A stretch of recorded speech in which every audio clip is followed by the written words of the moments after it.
یقیناً وہ وقت بہت ہی قریب ہے کہ جب تمہارا رب تمہیں خوش کرنے میں کوئی کسر نہیں چھوڑے گا، بالکل ویسے ہی جیسے کہ تم نے اس کی رضا کے لیے اپنی خواہشات کو قربان کرتے ہوئے اپنے صبر سے اسے راضی کرنے میں کوئی کسر نہیں چھوڑی۔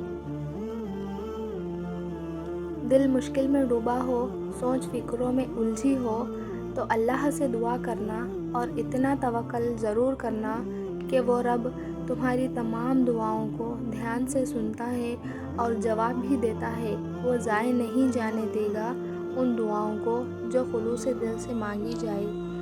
قرآن تو جگہ جگہ تسلی دے رہا ہے کہ نا امید نہ ہو، کمزور نہ پڑو اور یقین رکھو تمہارا رب تمہارے ساتھ ہے، دیکھنا وہ بہت جلد سب ٹھیک کر دے گا۔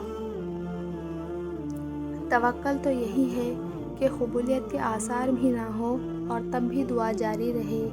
جو کہانی تہجد تک پہنچ جاتی ہے پھر وہ کبھی ادھوری نہیں رہتی۔ چاہت سے نصیب تک کا جو فاصلہ ہے وہ بس ایک دعا ہے۔ تہجد میں بہنے والا ہر آنسو اللہ سے کن کہنے کی سفارش کرتا ہے۔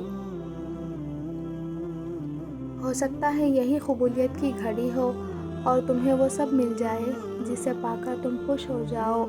ایک بار پھر ہمت کر کے اس سے مانگ لو، وہ دینے پر قادر ہے، وہ تمہیں ضرور عطا کرے گا۔ جو کرتے ہیں توکل اپنے رب پر اور امید رکھتے ہیں اس ذات سے فقط رحم و کرم کی، اللہ کی یاری انہیں ہی ملتی ہے۔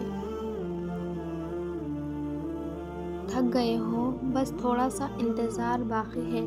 تمہاری چاہت کو اللہ کی چاہ بنانے کے لیے تھوڑی اور اطاعت باقی ہے۔ جس آزمائش کے لیے اللہ نے تمہیں چنا ہے اس کا ابھی انعام باقی ہے۔ دعا مانگتے رہو، ٹھیک ہو جائے گا سب، کیونکہ ابھی مشکل کے ساتھ آسانی باقی ہے۔